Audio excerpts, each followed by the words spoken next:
Bonjour aux enfants qui me regardent aujourd'hui, voici le dernier nœud de l'année. C'est le nœud pérenne, donc encore un nouveau nœud celtique, entre là, qui est le symbole des amoureux. Alors observons un petit peu dans quel genre de figure il s'insère. Regardez. Une figure qu'on a fait pas mal de fois, c'est le carré sur pointe. Allons-y pour les lignes de construction. Alors, vous allez tracer en fait d'abord deux perpendiculaires, une longue et une plus courte. D'abord la ligne droite, et puis on va vers la gauche, et on en fait une plus courte à l'œil. On va une fois vérifier, je vais bien retracer ma ligne de construction sur laquelle je vais repasser. Voilà, et ici, je vais tâcher de garder donc chaque fois le même écart. On fait la même chose de l'autre côté, mais là on fait l'inverse. La ligne plus courte à côté de la ligne plus longue, et la ligne plus longue de ce côté-là. Je vérifie quand même si mon écart de doigt est bien. Ok. Ici, comme elle était courte, ben on va la faire longue. Je vérifie quand même. Un petit peu trop longue. Ici, elle va être plus courte. De l'autre côté, on va en faire une courte. Et puis une longue. Voilà, on a nos lignes de construction sur lesquelles, évidemment, on va repasser. Donc c'est pour ça que je vous conseille de travailler avec une couleur claire, la couleur que vous allez choisir pour faire votre dessin entre là. Alors, je vais de nouveau choisir le bleu. Je repasse sur ma première ligne, tout simplement, sur ma ligne perpendiculaire. Et qu'est-ce qu'on observe ici? Il y a déjà un nœud qui se passe et qui va aller fermer la ligne de l'autre côté de l'axe. Alors, c'est plus ou moins au milieu, donc je vais mettre un petit point là. Je vais m'amuser à mettre des petits points un peu partout, comme ça je vais plus ou moins visualiser où je dois aller. Voilà. Et n'oublions pas que votre forme doit s'insérer donc dans un carré sur pointe. Ça, vous devez le visualiser d'une manière ou d'une autre. Alors, on y va. Je tourne autour de mon point, je descends et je vais faire mon espèce de pétale ou de E. Et je vais passer sur le point. Puis sur l'autre point au bout, et là je vais fermer ma figure. Je repasse sur mon trait, que je vais devoir de toute façon faire un peu plus épais pour que ce soit plus joli.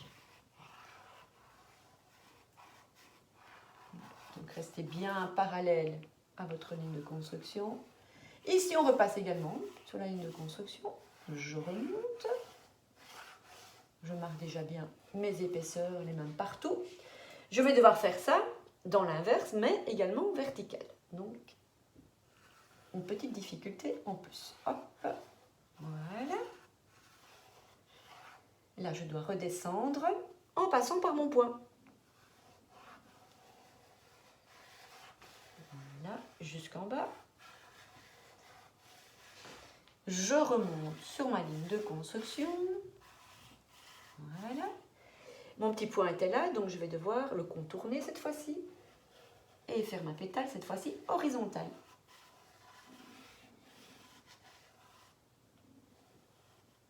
Et je vais devoir passer par ce point ici. J'ai un petit peu perdu de vue celui-là. Et je vais fermer ma figure. Je repasse sur ma ligne de construction. Et je fais mon dernier pétale. Ici. Et puis je vais remonter. Je peux le faire un peu plus loin en fait. On va gommer après ce qui est faux. Je remonte. Et je vais fermer ma figure. Voilà. Là, j'ai un petit peu cafouillé, mais ce n'est pas grave. Voilà, on va effacer. Et on va repasser dessus. Comme quoi, vous voyez, moi aussi, j'arrive à me tromper malgré la demi-heure d'exercice intense pour pouvoir faire la figure complète. Voilà, et puis ensuite, vous pouvez marquer les entrelacs avec une autre couleur. Donc on commence exactement au même endroit Là, le trait sera plus fin. Pour l'instant, il n'y a pas d'entrelac. Premier, je passe au-dessus.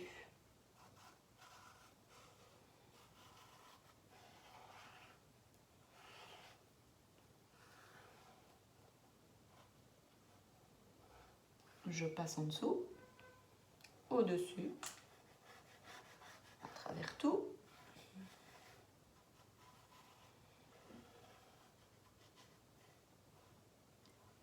En dessous,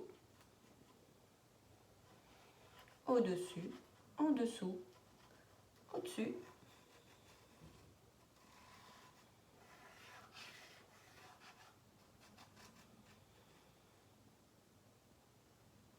En dessous, au-dessus, en dessous, au-dessus, en dessous, au-dessus, en dessous, au-dessus, en dessous. Oh, et ma clé qui tombe. Et au-dessus. Et voilà, j'ai terminé ma figure pérenne, le nœud pérenne, donc le nœud celtique des amoureux. Bon travail à tous, et si je ne vous vois plus, ben, passez de bonnes vacances, j'en ai mis partout.